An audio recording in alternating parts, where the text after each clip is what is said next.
오늘 본문 말씀을 가지고 성막 휘장에서 부활하라라는 제목의 말씀을 선포하도록 하겠습니다. 결혼한 부부들이 처음 사는 곳을 무엇이라고 하죠? 신혼집. 그리고 그들이 사는 방을 신혼방. 여러분, 신혼방은 누구를 위한 것일까요? 신랑 신부를 위한 준비된 방이죠. 고운 이불과 폭신폭신한 베개, 여기저기 향기로 진동합니다. 그렇게 사랑하고 싶어 준비한 신혼방에 신랑과 신부가 마음대로 만나지 못합니다. 신부는 무거운 것을 머리에 쓰고 있어요. 신랑이 와서 벗겨줘야 해요. 하나님께서 이스라엘을 성막으로 부르신 이유는 사랑하고 싶어서 준비하신 사랑의 룸입니다. 허니문이라고 해요. 그래서 우리 함께 읽겠습니다. 시작. 성막은 이스라엘을 위한 신혼방이다. 누구와 누구? 하나님과 이스라엘 백성을 위한 신혼방이라는 거예요. 신부는 쓰고 있는 것을 벗어야 신랑을 만날 수가 있습니다. 그래서 신랑을 사랑할 수 있도록 걷어주어야 됩니다. 함께 고백합시다. 걷어주세요. 걷어주세요. 예, 성령이 충만하십니다. 예, 10번이라도 걷어드리겠습니다. 우리가 읽었던 오늘 본문 말씀을 보면 우리의 오늘 설교 주제인 이 휘장이라는 단어가 무려 7번이나 등장하는데, 보시면 휘장을 만들고 그 휘장을 그 휘장 안에 그 휘장이 그 다음에 그 휘장 문을 위하여 이렇게 되어 있습니다.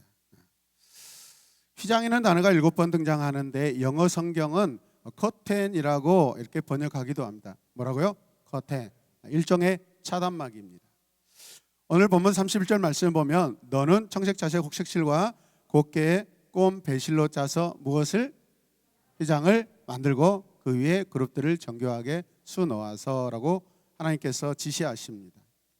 성소는 이런 평면도로 봤을 때 이런 모양입니다. 그래서 왼쪽에 있는 중앙에 있는 것이 지성소입니다.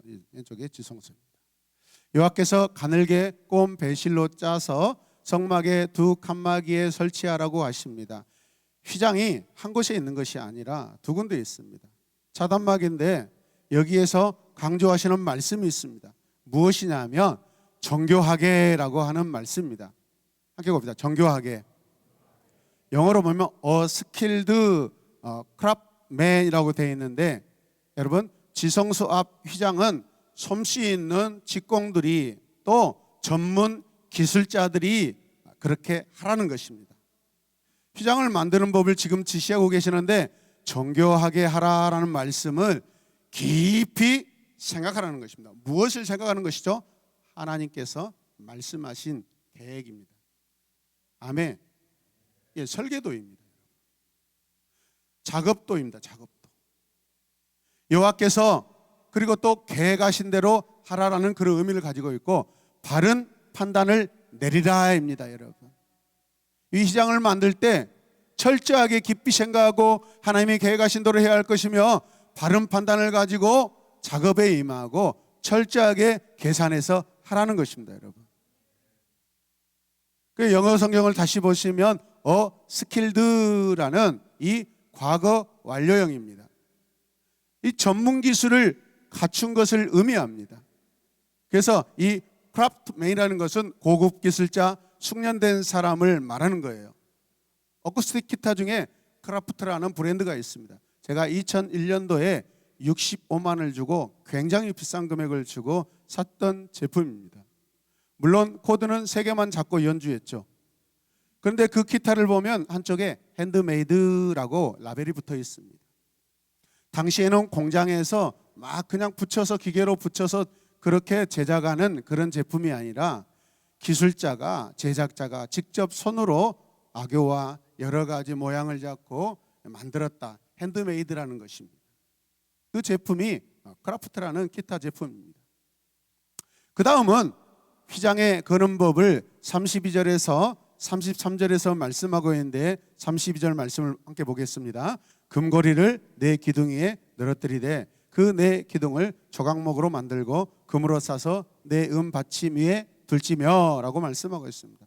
성소와 지성소는요, 그 사이가 네 기둥이 세워져 있습니다. 거기 네 기둥 위에 걸어서 위에서 아래로 늘어뜨리라고 말씀하고 있습니다. 그때 당연히 이 커튼은 위에 거는 고리가 필요하겠죠.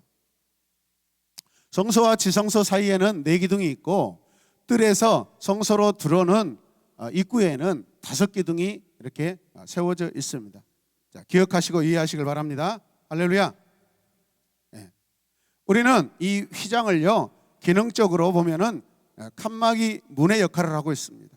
비밀 커튼입니다. 비밀 커튼. 그러면서 거룩한 커튼입니다. 어떤 커튼이라고요? 그리고 비밀 커튼입니다. 그 안을 볼 수 없게 만드는 것이죠. 자, 이 휘장의 모양을 보시면 이렇게 되어 있습니다. 이렇게 늘어뜨려 있고 위에가 고리로 되어 있어 갈고리로 걸게 되어 있는 것이죠. 이 차단막에 수놓아진 그룹들이 있는데 언약궤 덮개 위에 있는 그룹들을 미리 볼 수 있습니다. 지성소의 문을 지금 표시하고 있는데 입구에 수놓아진 이 그룹 케루빔의 그 문양들을 보면은 대제사장들이 그 지성소 안에 여러분 수놓아진 그 문양들을 생각하게 될 것입니다. 그 지성소 안에는 더 거룩한 여호와의 임재를 예상할 수 있고 기대할 수 있고, 그래서 모든 사역을 할 때마다 더 세밀하게 준비할 수 있을 것입니다. 몸과 마음과 생각을 준비하고 이제 나중에 1년에 한 번씩 지성소로 들어갈 때 더 경건하고 거룩한 몸 추이를 할 수 있는 것이죠. 이해되십니까? 이 차단막은 거룩한 차단막으로 기능을 하기에 그 휘장이 찢어지거나 좌우로 움직여서는 안 됩니다. 당연히 그래서 잘 고정되어 있어야 하는 것이죠. 휘장을 걸어둘 수도 있고 네 기둥에 기둥이 있고 단단하게 걸어지도록 금고리로 강하게 제작해서 걸게 되어 있습니다. 37절 말씀을 함께 읽겠습니다.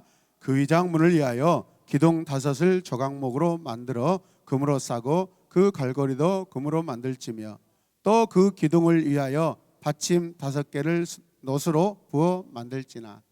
이 5기둥은 어디 입구예요? 뜰에서 성소로 들어오는 것이고 4기둥이 있는 것은 성소에서 지성소로 구별되는 그 기둥들입니다. 30절 말씀에 5기둥을 세우라고 지금 말씀하고 있습니다.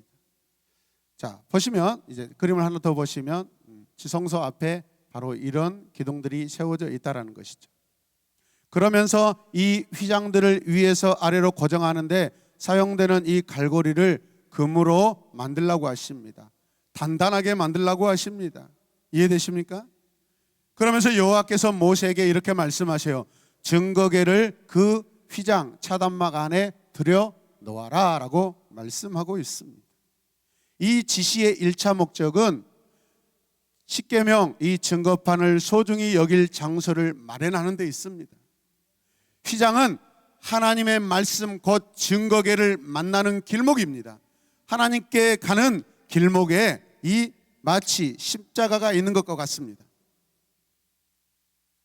보혈을 통해 하나님 품으로 한 걸음씩 나아가네.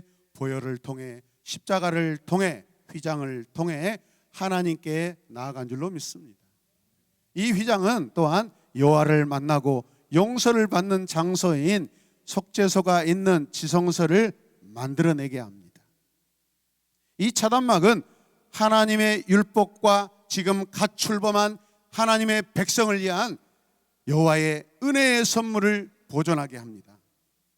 이 특별한 이 차단막 휘장이 죄인과 하나님을 구별하였는데 예수님이 십자가에서 죽으실 때 위에서 아래로 찢어졌죠. 이것은 그리스도로 말미암아 세상 모든 사람에게 은혜로운 제사함의 용서가 주어지는 것을 말씀하고 있습니다. 이제 죄인이 하나님께 나아갈 수 있도록 용서의 부활이요, 은혜의 부활이요, 사랑의 부활이요, 관계의 부활이 되는 줄로 믿습니다. 35절 말씀을 보시면 그 휘장 바깥 북쪽에 상을 넣고 남쪽에 등잔대를 놓아 상과 마주하게 할지며, 이 모든 기물들이 위치가 정해질 때 그 중심에 뭐가 있어요? 휘장이 있습니다. 아멘. 휘장을 중심으로 지성소 안에 어떤 기물들을 둘 것이며 그 성소 안에 어떤 기물들, 어떤 위치의 장소에 둘 것인지 구별하고 있습니다. 오늘 이 휘장은요, 성소와 지성소를 구별하는, 또 지성소 안에 기물과 성소 안의 기물들을 구별하는 굉장히 중요한 중심이 되고 있습니다. 이해되시는 분만 아멘 합시다. 할렐루야. 성소의 문 입구는 동쪽에 있습니다. 또 상은 제사장들이 들어가는 쪽에서 볼 때 오른편에 있었고 등잔대는 왼편에 있습니다. 성막 안의 기구들의 위치는 언약궤, 진설병상, 등잔대에 이 빛의 중요성을 나타내고 있습니다. 휘장 차단막을 통하여 성소와 지성도가 구별됩니다. 성소 기구들의 위치가 정해졌습니다. 이 거룩한 기구들은 휘장으로 구별되고 있다는 것을 우리가 기억하셔야 합니다. 엄마가 산부인과 병원에서 몸과 마음을 찢으며 선통을 겪었기 때문에 너희들이 세상에 나올 수 있던 거야. 그 엄마의 희생을 기억해야 한다. 부모의 희생을 기억할 때 그 사랑의 크기를 우리는 알 수 있는 것입니다. 희생을 얼마나 기억하냐에 따라서 우리는 그분의 사랑도 여러분 기억하게 될 줄로 믿습니다. 성막을 만드는 데 필요한 기술과 노동은 매우 창조적인 일이었습니다. 이스라엘 자손은 여호와의 거처를 건축하기 위해 만든 그 시간과 물품을 매우 많은 시간을 들여서 투자하고 있습니다. 실을 짜는 일, 염색하는 일, 이 배를 짜는 일, 목공일, 금속 작업은요, 고도의 실력과 성실함이 필요한 것이었어요. 하나님은 새로 출범한 자신의 백성들의 잠재적인 그 창조력을 기대하고 사용하고 있습니다. 그 기대가 오늘 저와 여러분들에게도 동일하게 연결되어 있는 줄로 믿습니다. 할렐루야. 하나님 저와 여러분들을 기대하십니다. 할렐루야. 여러분, 성막을 건축할 때 하나님은 이스라엘 자손이 이 아름다운 공간을 창조하는 일에 창조주와 협력하고 있음을 알려주십니다. 창세 이후로 여호와의 마음은 한 번도 변한 적이 없습니다. 하나님은 동물들을 만드셨고 이후에 아담은 동물들의 이름을 지어주는 일을 했죠. 하나님의 창조 활동 안에서 아담은 창조에 참여할 완전한 자유를 갖고 있었습니다. 창세기 2장 19절 후반절 말씀 보면 함께 읽겠습니다. 아담이 무엇이라고 부르나 보시려고 그것들을 그에게로 이끌어 가시니 아담이 각 생물을 부르는 것이고 그 이름이 되었더라. 성막의 디자인을 자세히 알려주실 때 하나님은 인간 창조의 본래 계획이 조금도 변하지 않고 있음을 말씀하십니다. 그 창조를 오늘 이 출애굽기 26장에서도 동일하게 이스라엘 백성들에게 맡기고 계십니다. 아멘입니까? 오늘 이 시대 우리가 마치 아담처럼, 아니죠, 이제는 아담을 뛰어넘어 예수님의 창조의 그 섭리를 우리에게 맡기셔서 동참하게 하시는 줄로 믿습니다. 이해되십니까? 그래서 하나님은 이스라엘 자손이 세상의 미래에 큰 영향을 미칠 그런 창조 사역을 함께 하기를 원하십니다. 우리를 창조의 동역자로 부르신 줄로 믿습니다. 새 창조의 동역자로 부르신 줄로 믿습니다. 우리의 영혼이 거듭난 것은 새 창조입니다. 그 놀라운 사역에 저와 여러분들을 부르시고 동참시키고 계십니다. 그러므로 성소와 지성소의 입구에 설치할 이 휘장 작업은 공동 창조 사역이라는 것입니다. 성막 휘장에서 죄인들이 그리스도로 말미암아 부활되기를 바라시는 우리의 하나님의 마음을 바라봅시다. 휘장을 통해 계시하시는 이 비밀입니다.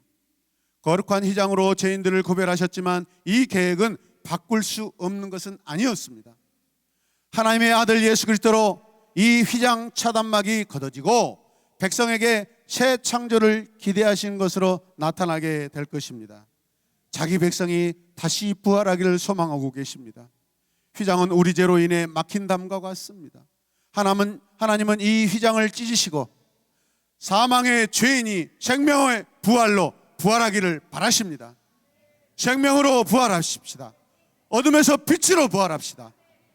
우리 교만으로 쌓은 바벨탑은 휘장으로 낮아지고 제거될 줄로 믿습니다. 하나님은 이 휘장을 거두시고 하나님과 관계로 부활하십니다. 우리를 부활시키십니다. 완전한 사랑으로 부활시키십니다. 온전한 관계로 부활시키십니다. 휘장에서 아담의 불순종과 범죄함으로 잃어버렸던 영혼도 있습니다. 영혼. 하나님은 우리 영혼의 부활을 여러분 바라십니다. 우리가 휘장에서 영혼으로 부활하십시다. 일시적으로 한시적으로 우리 인생이 일시적이고 한시적이었는데 이제 영혼으로 부활될 줄로 믿습니다. 성막은 광야에 끊임없이 이동하고 있습니다. 끊임없이 이동할 것입니다. 무슨 뜻입니까? 여호와의 임재는 한 곳에만 있는 것이 아니라 성막이 가는 곳마다 이동하는 곳마다 그곳에서 변함없이 하나님의 구원의 역사, 부활의 역사가 일어나게 된다는 것입니다. 오늘 이 시대에도 주 예수 그리스도의 이름으로 우리는 날마다 부활될 줄로 믿습니다. 할렐루야. 그러므로 이스라엘 백성이 어디로 가든지 즉시 그것을 깨닫고 항상 참된 예배를 드려야 될 줄로 믿습니다. 하나님은 참된 예배를 드리는 자를 찾고 계십니다. 그리스도를 영접하고 부활합시다. 휘장이 예수님의 육체임을 증거합니다. 예수님께서 십자가에서 모든 것을 이루시고 죽으실 때 예루살렘 성전의 휘장이 위에서부터 아래로 쫙 찢어졌습니다. 할렐루야. 찢어진 휘장은 부활의 소망을 담고 있습니다. 부활은 두 가지가 있다고 그래요. 여생을 위한 부활입니다. 함께 봅시다. 여생을 위한 부활. 인생을 잘 살기 위한 부활 성도를 말합니다. 또 다른 하나의 부활은요, 영생을 위한 부활입니다. 함께 봅시다. 영생을 위한 부활. 예수님의 고난을 믿는 부활 성도입니다. 나의 부활은 여생을 위한 부활인가? 나의 부활은 영생을 위한 부활인가? 우리 자신이 여러분 살펴봐야 될 것입니다. 예수의 고난과 죽음과 부활은 하나입니다. 여러분 따로국밥이 아닙니다. 샐러드와 샤브샤브와 같습니다. 그 안에 다 섞여 있습니다. 아멘. 각자의 재료들이 다 따로따로 그 안에 있지만 그런데 맛은 더 기가 막힙니다. 서로 어우러져 있기 때문에. 믿으십니까? 고난주간이 지났기 때문에 우리 박이변 친구는 전현숙국밥집에 가서 따로국밥을 드시길 바랍니다. 아니면 처음부터 말아달라고 하든지. 예수님의 고난이 있었기에 영원의 영광의 부활이 있는 줄로 믿습니다. 여러분 고난이 없으면 부활이 없습니다. 부활은 그냥 되지 않습니다. 부활의 영광만을 취하지 말고 고난의 십자가를 함께 믿으시길 바랍니다.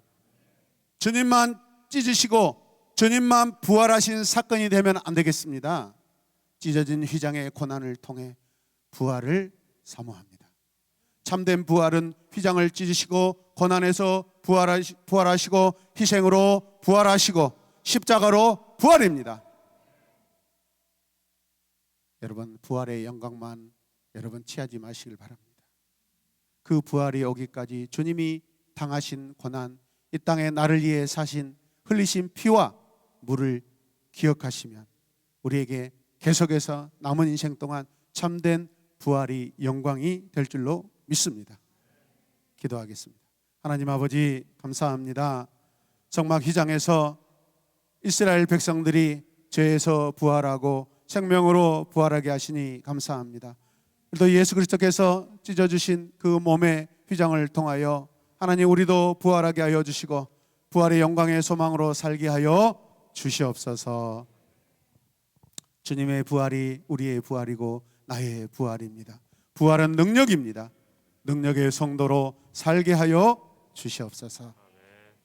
감사드리며 예수님의 이름으로 기도드립니다. 아멘.